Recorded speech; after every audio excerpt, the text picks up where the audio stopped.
Interwebs, hello, Devcon here for, well, apparently what is going to be another unboxing video of our role-playing game stuff.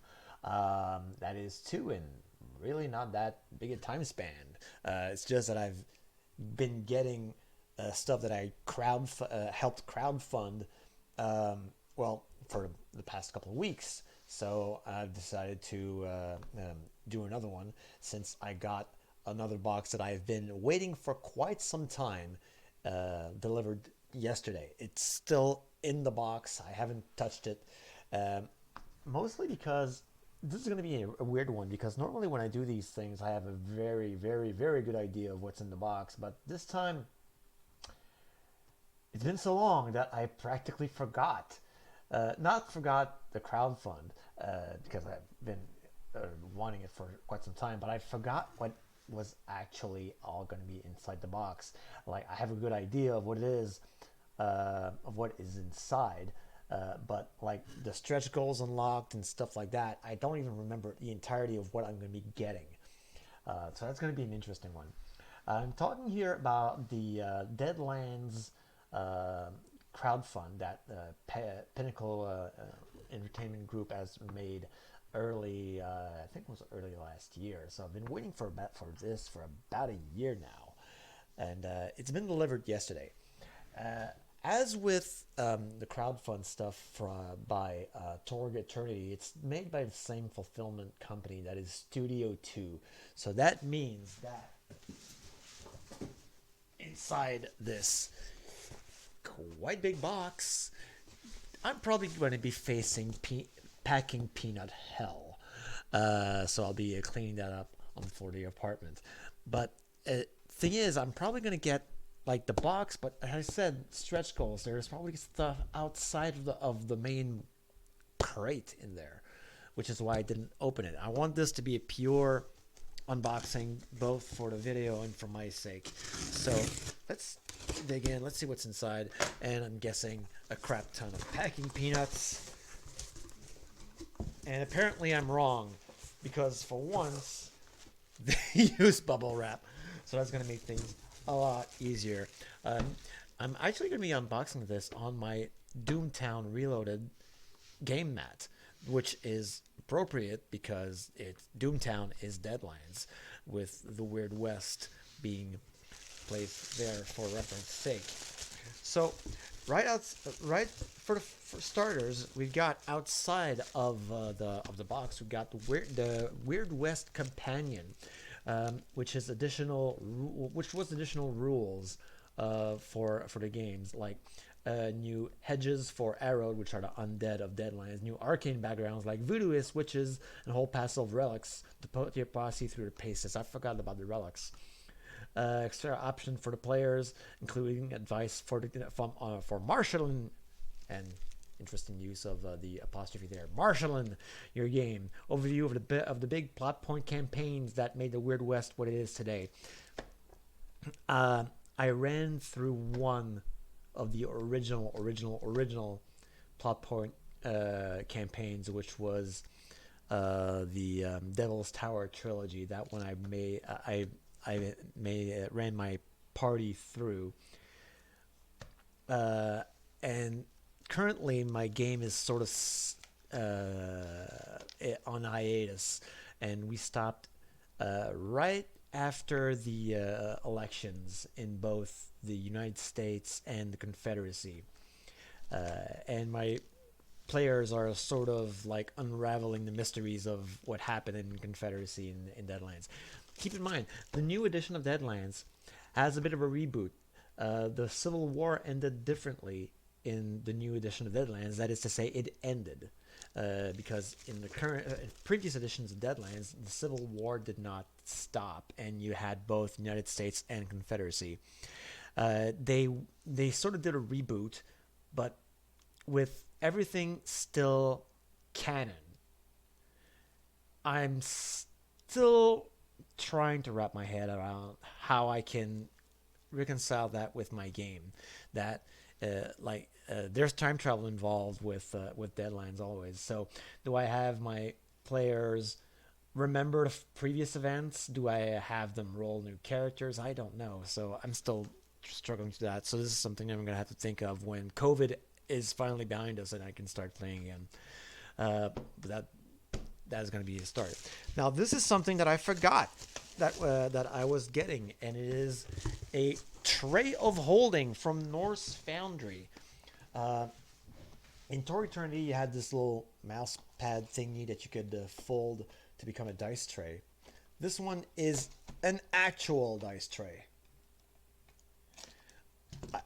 I forgot that this was one of the stretch goals. And this is actually something. Well, I don't have my dice handy, but there should be dice inside the main box. So, this feels like vinyl or imitation leather outside. Felt in here, desiccant, who cares? And this is actually pretty nice. I might actually start using this. I like E. Norse Foundry, you done good. Aside from the main box, I have over here. Hey, there we go. Dice. From Norse Foundry again. Welcome to the Weird West, partner. Whether throwing down in a duel in high noon or fighting the horrors of the hunting grounds, these special Deadlands dice will let you roll in style. Beautiful metal dice include D4, D6, D8, blah blah blah, everything, along with a distinct D6 wild die, perfect for Savage Worlds. The highest number on these die is replaced with a thematic Deadlands icon to show when you roll an ace. And holy shit, this is nice. These are, well, they're hard to extract from the foam there. One eternity later. Dice are out. I had to do a jump cut because it was goddamn hard to get out of the foam. But yeah, here we have the metal dice. Very hard. The D20 especially, that thing's got some heft to it. And D4 is actually quite sharp corners. I mean, we always do jokes about D4s being caltrops weapons. This one actually is. D4 doesn't have an icon, obviously, because it's hard to have a icon on top. The D6, one of them is a bit darker than the other one, like this one. So this one is meant to be the wild die. We have the Deadlands icon on one and a 6-shooter and a tomahawk on the other, rolling in there. Kind of nice. I do not know what the D8 icon is meant to represent. Actually, no idea at all. It looks like an arrowhead, but it doesn't look to be on an arrow. The D10 has a cowboy hat. D12 is a stagecoach wheel, and the D20 is a sheriff or marshal star. And they go. That goes well in a dice tray. I am going to like this. The dice tray I love. There's something else. And well, we got more dice because it's a role-playing game. You need all the dice you can get. And well, no, wait, these aren't dice. These are ghost rock chunks. Are they all identical?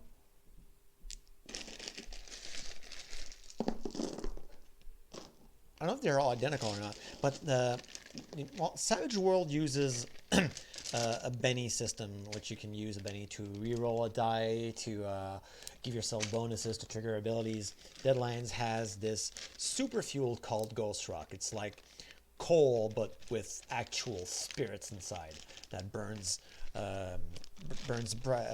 hotter, lasts longer, and you know it basically powers the steampunk technology of Deadlands. And they decided to make the bennies, the tokens, into these Ghost Rock chunks. That is actually pretty nice. One of my favorite sets of dice actually for Savage Worlds and for Deadlands was a set of dice that were made to resemble Ghost Rock that I got from the Great Rail Wars boxed set, if I recall. We we have a set of Weird West pawns, so that is to say, cardboard cutouts for monsters, for player characters.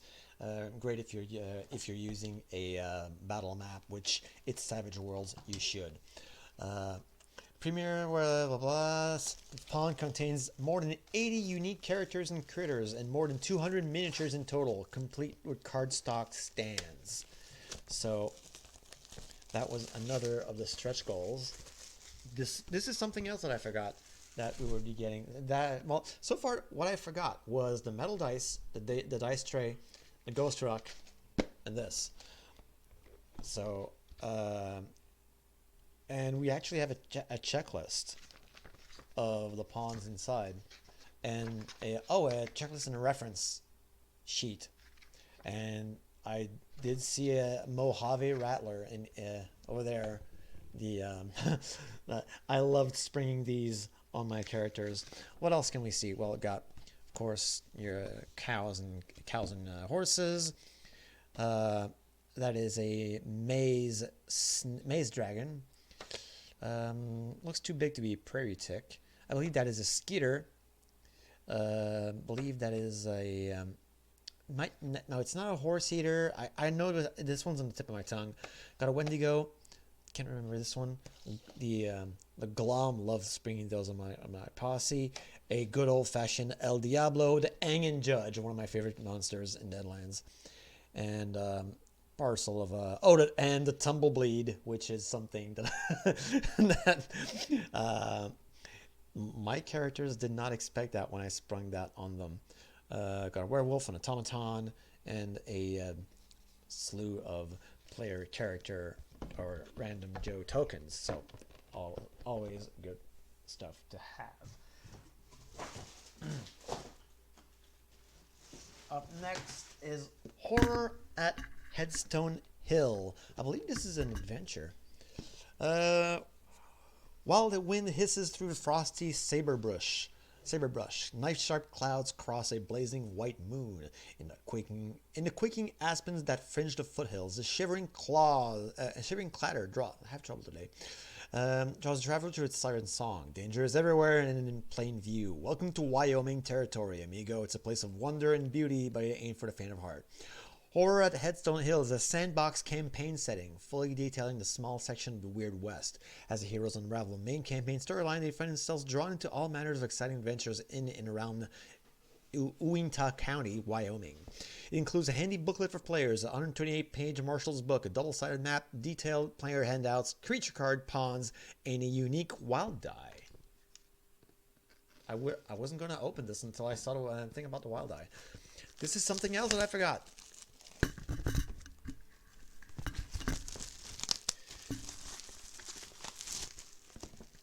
Want to see the die? I want to see the die. Okay, we've got some more tokens again. Same thing to expect. Oh, camera. Handouts. The map, which is basically the same kind of map that we get in Toward Eternity. Cards Twilight Events. Don't remember that. The player's introduction, the Marshall Guide. Oh, there's the die. There it is. Kind of neat. You know, this is more what I expected for custom dice for the game, and that is it. Putting this aside for the moment.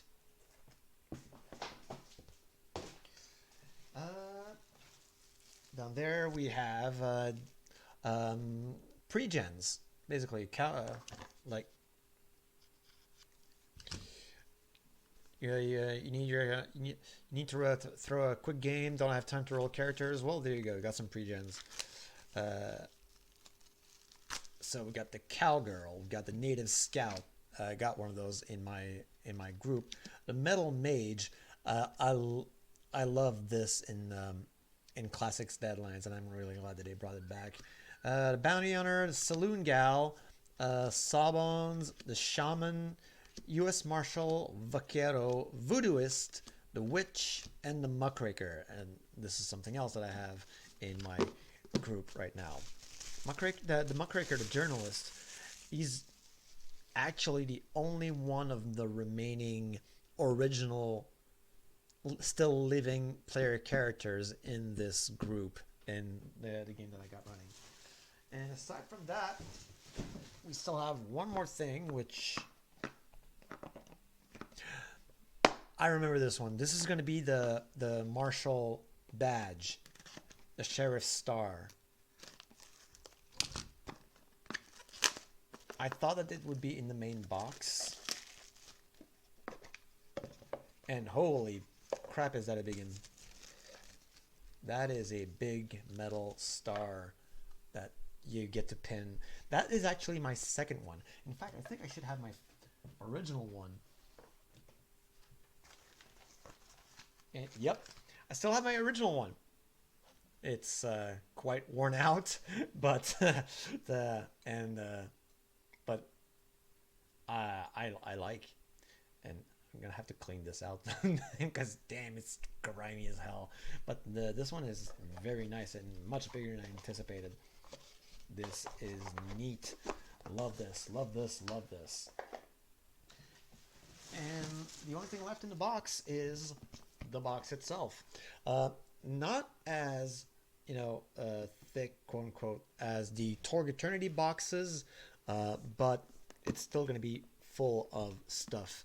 And since the main baddie of the original Deadlands setting, that is to say Stone, is no longer active, well, they removed him and he's no longer the poster boy. It's just a generic undead cowboy on there. And and these are the dice right there that I expected to get. Year is 1884. Danger awaits on that wild frontier. Some say there are monsters out there, creatures born of darkness and given life by overwhelming evil. Such times create great heroes. Think you have what it takes to join them, amigo? Premier Weird West role-playing game of action-packed horror. Gather a posse of dedicated lawmen, magic-wielding hucksters, and grizzled gunslingers and create your own heroic frontier histories. This is how the Weird West was won. Well, this is how the Weird West was won again, because, technically speaking, this is, you got Deadlands Classic, you had Deadlands Revised. I don't quite remember how many editions of Deadlands there have been, but I have them all. So, if we open this, there we go. We start with the map of the Western states. It's basically going to be the same map as I have on my playmat over there, but in a much bigger format. Also shows the railways, and that is, well, again, kind of big as I expected. Cardboard stuff, get rid of. We've got an adventure deck, which guessing is just play aids for equipment, I suppose. Because I see like a pack mule, a mechanical mule, electrostatic. Yeah, it's gear. Rocket pack, infernal flamethrower, steam gatling, and we got cards for the adventure deck. They're kind of bent though, just like I guess Devil's Due, Stack Deck, Double Dealing, Face of Fear, which are meant for the adventure deck, which came with the current Savage Worlds box. And we got another one that kind of stuck there. Come on, and Hell's coming with me, because of course. And and I was wondering when Stone would pop up. There he is. And okay, gear cards. We've got power cards, which are for the specific setting appropriate powers which characters can have access to. No idea what this is. Looks ominous. Murderer. Oh, these are for Dominion. These are for harrowed player characters. Alright, I remember now when I read these through the PDF. Because yeah, your character can become undead in this game, and it's a battle of wills between you and the demon that's trying to take over your body, and you use these to settle this. More character archetypes and pregens. The dice, which are actually again basically like the Ghost Rock dice that I mentioned earlier. But instead of being silver, it's kind of golden and with a red wild die. Ammo counters, which is always nice when you have a bunch of 6 guns. We have, as always, the set of bennies, which, you know, go kind of made redundant with the Ghost Rock bennies, but always nice to have extras. And I believe, and we still have a couple of things. We have the Deadlands book itself, that I've already read in PDF form, which details the new version of the setting with the reunited states. Bunch of creatures, rascals, varmints, and critters. And of course a tumbleweed, because you cannot have a good Western without a tumbleweed that tries to eat you. Game Master screen, again in landscape format. Same form factor as the one that they made for the Savage Worlds box from last year. Although it is it's smaller than the ones that we get, like say for Torg, but it serves its purpose. So we got a nice little there we go, nice little scenery of Wild West flavor. And we got Showdown at Sundown, which I believe is an adventure. Yep, exactly. So we got an adventure with characters, with plot points, and so on and so forth, and specific creatures for that adventure. And I believe that this is it. Yeah, don't see anything else in the box. So, final thoughts. As opposed to Torg Eternity, I guess I'm just used to opening Torg stuff from now on. Less stuff in the box per se, but there was so much stuff outside of that box that it's still very much worthwhile. And I'm glad that I finally have my hands on this. Now, please, COVID, end, so I can start getting face-to-face with my players again, and get some Deadlands or Torg games going once again. I know I can play these using Zoom or going online for this, but it's not the same. And I really, really, really miss seeing people face to face. So on this note, that is going to be it. So thank you for watching, and it's going to be Devcon signing out. Have a good one.